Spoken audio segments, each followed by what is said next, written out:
Today I was just randomly talking to my mother about my new team members or people who actually believe in me in my work or in situations when I was in a dire need of something and they helped me with that.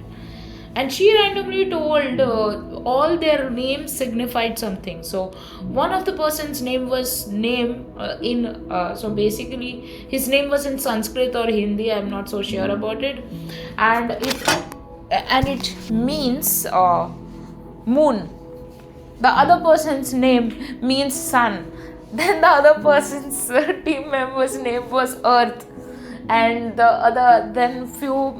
the person who I would be reporting to in the future is one of the deities of Hinduism, Sri Krishna. So there are so many different things like what my mother was pointing out, and I started to think the time when actually like there was a situation wherein I just didn't know how my job would be saved, and uh, I saw Krishna's soul coming to me and telling me or reassuring me that I am here for you and you're not alone in this, and I'll do something which will save your job. So I remembered that time, and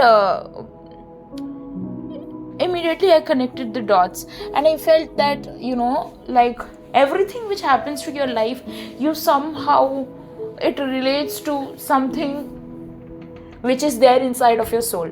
And then I came to know this, I started to question, I don't know, like it was not even a questioning, it was a sudden realization which came to my mind. Even my SP's name, like in his culture, not culture actually, we belong to the same culture, but in his language, they usually give two first names and two last names, and not two last names usually. It is I don't know about the last name part, but they will keep two names.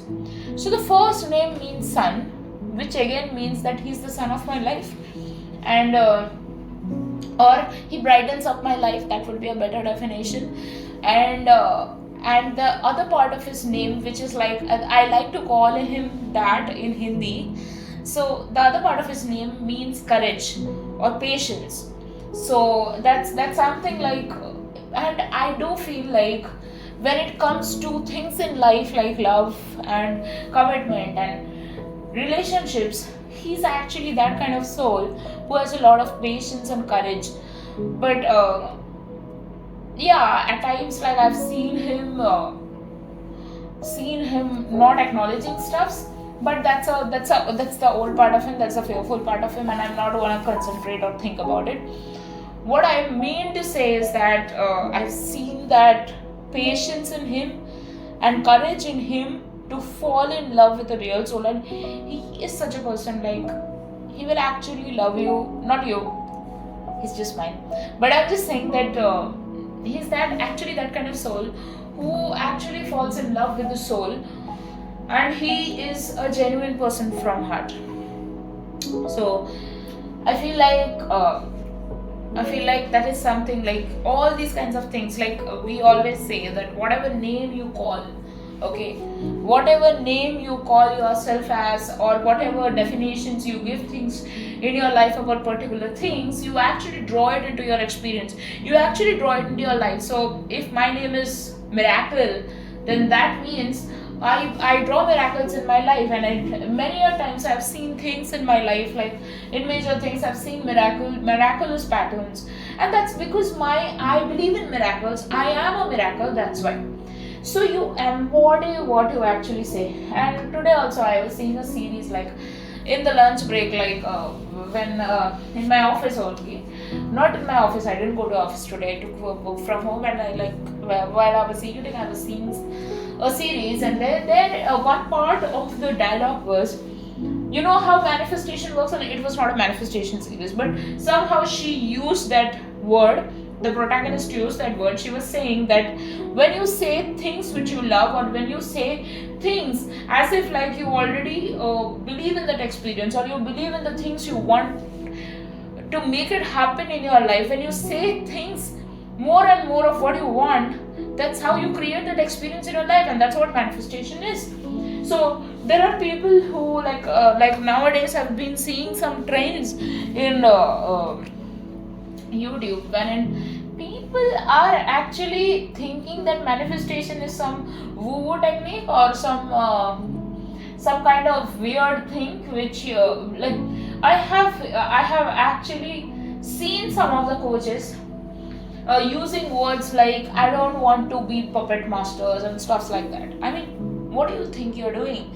You're just carrying that experience in your mind which you want to experience in your life. You're not doing any puppet master thing. It's just how you think. If tomorrow I want to go to office and I believe like I do not want to go to a 9 a.m. shift, I want to go to maybe for example a 12 p.m. shift, you will see that eventually you will get aligned to a shift experience wherein you will go into a 12 p.m. shift and might return back in some other time or whatever it is.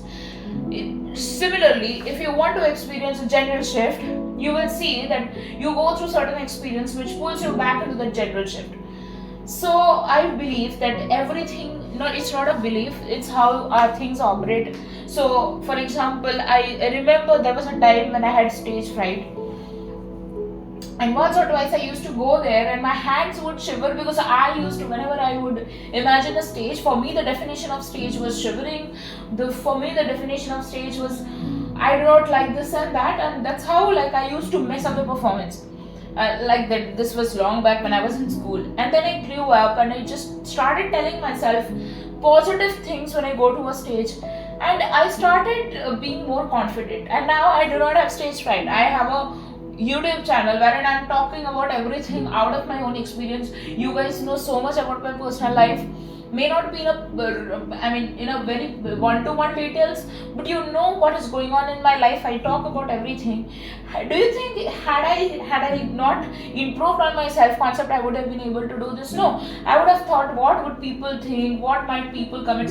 Even now, I see in my personal YouTube channel also, and in my manifestation YouTube channel also, some crazy people would comment,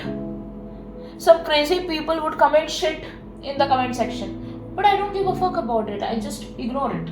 So that's how the thing is. I'll be reporting that comment or I'll be deleting that comment. I would not even be reacting to that. So that's how thing works. So whatever definitions you're aligning to a particular thing, whatever definitions you give to a particular thing, that actually counts. So if you want to get rid of stage fright, you have to think things in a way that stage is somewhere wherein I go and be confident. So when I'm talking about my SP, he's the best husband in this world. He's the best person in this world. He's the best friend in this world. He loves to spend time with me. We are having loving conversations each and every day. So that's how you think things to be, and that's how you draw more experience. The more you think, okay, this is this and that, and I don't know how it will change, you're going more into the logical things, and it's not your job to find out how it happens. Remember, whatever you will focus on, that will grow. So if you're listening to sad songs, if you're listening to sad stories, if you're listening to sad people, you will be aligning more into the sad version with your SP. If you want to draw more positive experience, think about good things. Stop seeing on sad movies and sad stuff. I think I've always aligned to that because I kind of had a feeling even before coming into law of assumption or law of attraction or manifestation.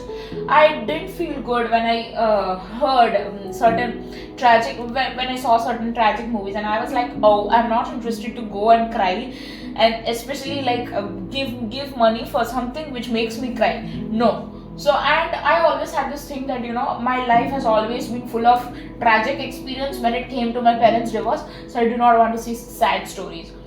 And I think I have always tried to teach this to my SP as well, because I think he's someone who appreciates love stories, but sometimes that comes up with bad endings as well. That's how, and I feel like that's how he defines some things also in his life. At a certain point, he used to define that. Now he has stopped, I believe. Because I've seen some positive changes, that's the reason. But at a certain point of time, I know that he used to see, like, there was this I don't know what to name that. It's actually a Telugu movie, and I've heard a lot about that movie from certain people, internet and stuff like that. and it ends up with something like somebody dies in that movie or something, and it was a very popular love story, and I was like, why are you seeing it? And the part of my mind was like, it already answered for me, because he loves it, it's a love story, that's why he loves it. But I'm like, it doesn't have a good ending, why the fuck are you seeing it if it doesn't have a good ending? So I was just having in a conversation in my mind, and then I just automatically assumed, no, my SP ignores all of these uh, tragic stories and focuses only on happy endings. And I saw some shift in those. Like, I cannot define in ways for privacy reasons, but I've seen positive changes in him, which is like he concentrates more on the happy things now. And the shift first comes in your mind, and then it comes to your life. So rather than blaming and pointing fingers at others, you need to go inside your mind, convert the story into a positive thing, see your SP, recreate your SP in a way you want him to be, and that's how it will happen. Okay, hope this helps. Thank you.